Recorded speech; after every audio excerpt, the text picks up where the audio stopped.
আমার স্বামী মারা গেছেন প্রায় 5 বছর হলো, কিন্তু আমি এখনো তার পরকীয়া প্রেমিকার ছায়া আমাদের ঘরে অনুভব করি।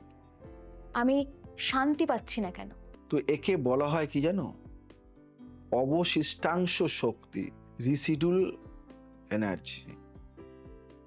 আপনার স্বামী এবং সেই মহিলার মধ্যকার তীব্র আবেগ সেই ঘরে একটি অদৃশ্য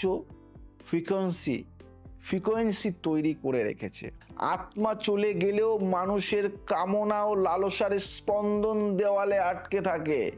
আপনি সেই পুরনো যন্ত্রণাকে প্রতিদিন আঁকড়ে ধরেছেন বলেই সেই শক্তি মুক্তি পাচ্ছে না। একটা কাজ করতে বলে এটা করুন, পুরো বাড়িতে গুগল ও কর্পূরের ধুনো দিন। দশকর্মার দোকানে পেয়ে যাবেন। শাঁখ বাজান, শাঁখের শব্দ তরঙ্গ ঘরের সূক্ষ্ম নেতিবাচক স্তরগুলোকে ভেঙে দেয়।